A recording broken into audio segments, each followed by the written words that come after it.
ಹೇಳಿದ್ರು, ಟೈಮ್ ಜಾಸ್ತಿ ಆಗ್ತಿದ್ದು ಮುಂದೆ ಹೇಳಿದ್ರು, ಹದೀಸ್ ಮುಬಾರಕ್ ಹೇಳಿ ನಾನು ಮುಕ್ತ ಪ್ರಯತ್ನ ಮಾಡ್ತೀನಿ. ಹೀಗೆ ಹುಜೂರ್ ಸಲ್ಲಲ್ಲಾಹು ಅಲೈಹಿ ವಸಲ್ಲಂ ಮುಂದೆ ಹೇಳಿದ್ರು, 4 ವಸ್ತು ಆಗ್ರಿ, 5ನೇದು ಆಗಕ್ಕೆ ಹೋಗ್ಬೇಡ್ರಿ, ನಾಶ ಆಗ್ತೀರಾ. ಪ್ರೀತಿಯ ಪ್ರವಾದಿ ಮುಹಮ್ಮದ್ ಮುಸ್ತಫಾ ಸಲ್ಲಲ್ಲಾಹು ಅಲೈಹಿ ವಸಲ್ಲಂ ಹೇಳಕ್ ಹೊಂದಿದ್ದಾರೆ, 4 ವಸ್ತು ಆಗ್ರಿ ಜೀವನದೊಳಗೆ, 5ನೇದು ಆಗಕ್ಕೆ ಹೋಗ್ಬೇಡ್ರಿ, ಇಲ್ಲಾಂದ್ರೆ ಸರ್ವನಾಶ ಆಗ್ತೀರಾ. ಯಾವುದು 4 ವಸ್ತು? ಮೊದಲೇದು ಹೇಳಿದ್ರು ಹುಜೂರ್ ಸಲ್ಲಲ್ಲಾಹು ಅಲೈಹಿ ವಸಲ್ಲಂ ಅವರು, ಆಲಿಮೆ ದೀನ್ ಆಗ್ರಿ. ಜೀವನ ಒಳಗೆ ಆಗ್ಬೇಕಂದ್ರೆ ಆಲಿಮೆ ದೀನ್ ಆಗ್ರಿ, ಇದು ಮೊದಲೇ ವಸ್ತು. 2ನೇದು ಇಲ್ಲ ಅಂದರೆ ತಾಲಿಬೆ ಇಲ್ಮ್ ಆಗ್ರಿ, ಯಾನೇ ಜ್ಞಾನ ಪಡ್ಕೊಳ್ಳೋದು, ಶಿಕ್ಷಣ ತಗೊಳ್ಳೋದು ವಿದ್ಯಾರ್ಥಿ ಆಗ್ರಿ. ಧಾರ್ಮಿಕ ಶಿಕ್ಷಣ ತಗೊಳ್ಳೋದು ವಿದ್ಯಾರ್ಥಿ ಆಗ್ರಿ. ಮೊದಲೇ ಮಾತು ಹೇಳಿದ್ರು ಆಲಿಮೆ ದೀನ್ ಆಗ್ರಿ, ಇಲ್ಲ ಅಂದ್ರೆ ತಾಲಿಬೆ ಇಲ್ಮ್ ಆಗ್ರಿ, ವಿದ್ಯಾರ್ಥಿ ಆಗ್ರಿ. 3ನೇದು ಹೇಳಿದ್ರು, ಇಲ್ಲ ಅಂದ್ರೆ ಉಲಮಾए ಕರಾಮಿನ ಮಂಜಿಲಿಸ್ನಲ್ಲಿ ಕುಂತು ಅವ್ರನಿಂದ ಜ್ಞಾನ, ಅವ್ರನಿಂದ ಹದೀಸನ ಮಾತು ಕೇಳೋರು ಆಶಿಕ್ ಆಗ್ರಿ.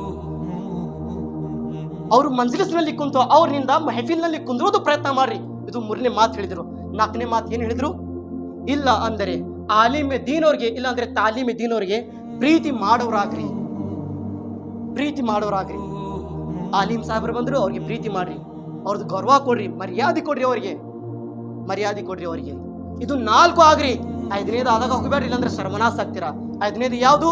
ಆಲಿಮೆ ದೀನಿನ ಬುಗ್ಸು, ಕೆಟ್ಟತನ, ಅವ್ರ ಬಗ್ಗೆ ಬೆಂಕಿ ಹಚ್ಚೋದು ಕೆಲಸ, ದ್ವೇಷ, ಅವ್ರ ಬಗ್ಗೆ ಕೆಟ್ಟ ವಿಚಾರಣೆಗಳು, ಅವ್ರಿಗೆ ಹೇಗಾರ ಮಾಡಿ ನಾವು ಬೆಳೆಯೋದು ಕೊಡಬಾರ್ದು, ಇನ್ನೂ ತಳಕ್ ಇಳಿಸ್ಬೇಕು, ಅವ್ರಿಗೆ ಮಲಸ್ಬೇಕು, ಅವ್ರಿಗೆ ಬೆಳೆಸ್ಬೇಕು.